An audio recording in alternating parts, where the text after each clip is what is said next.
Hi, I'm Carl and welcome to Knack 3D Designs. In this video series I'm going to teach you how to build my White Knight belt printer. Now if you would like to help support the channel and future builds, there is an Amazon wish list and PayPal me link in the description. And well, let's get started. Alright, so let's cover what extrusions you're going to need to order and what lengths you're going to need to cut it down to. For starters, no, I did not order special blue extrusions. They're standard black anodized extrusions. I just didn't want to risk scratching up the anodization, so I covered them all up in blue painter's tape. So you'll need to order 2 1,000mm long pieces of 4080 C channel. You'll need to order 5 1,000mm lengths of 2040 V slot, and you'll need to order 1 1,000mm piece of 2020 V slot. Take your 2 pieces of 1,000mm C channel, cut them down to 914mm. Take 2 pieces of the 2040, cut them down to 700mm. Take the remaining 3 pieces of 2040, cut them down to 520mm each. Take 2 of the scraps left from that and cut one down to 460 and one to 453. Then take your 2020 and cut it down to 315mm for 2 pieces. Next thing you'll need to do is you'll need to tap the end holes on some of these pieces. Now we won't need to tap the holes on the 2020 or on the 453mm long 2040 piece or the 460mm 2040 piece. The rest of these pieces will need to tap both holes in the end here on each end, and on the C channel we will need to tap all 4 corners on this.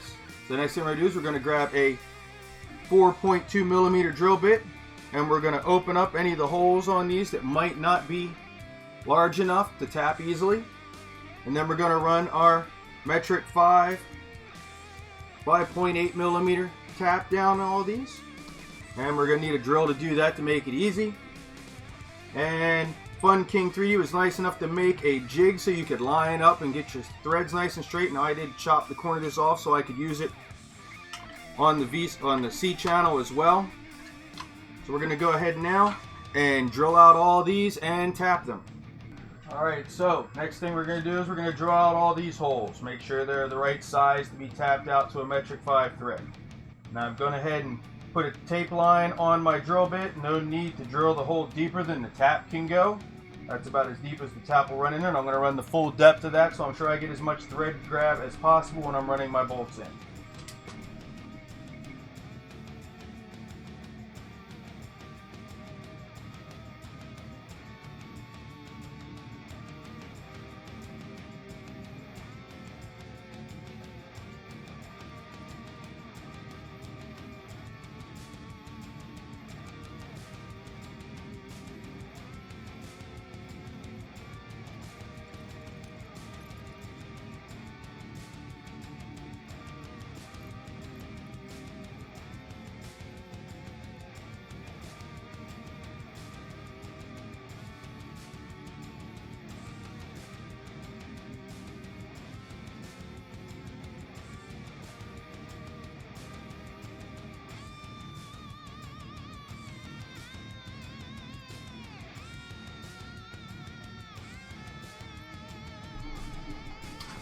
I'm going to go ahead and load my tap up.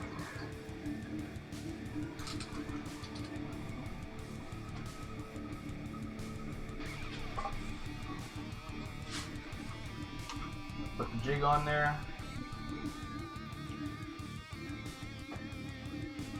And this only lets you start like a little bit of it, but that's enough to make sure you go in straight. And then after that we'll pull the jig off and hit the rest of the threads.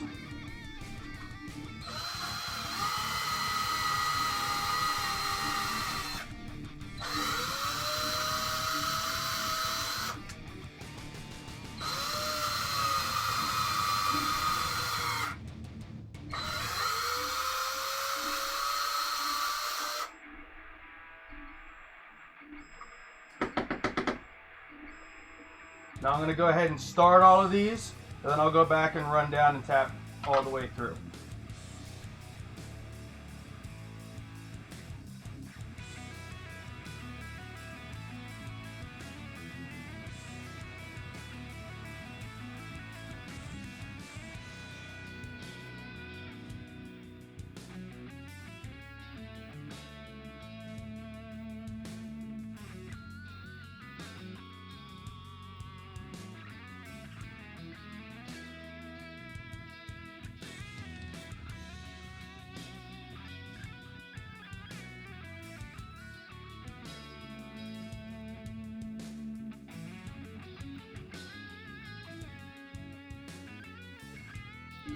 Alright, so now I've started the threads on all the pieces. Now I just need to run them the full depth of the tap.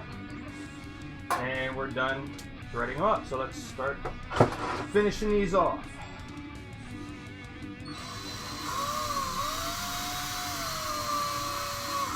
Actually, before I do that, I don't want to risk breaking my bit off inside there. So I'm going to take it out of drill mode now. I'm going to put it down at like 5 on the torque setting, just so it slips before it breaks.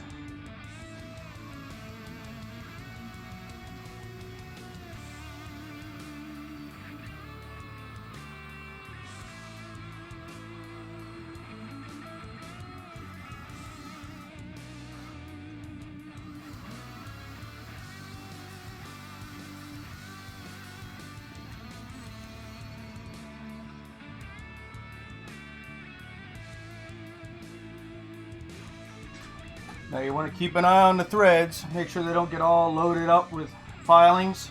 I like to keep a brush around just to clean it out every once in a while.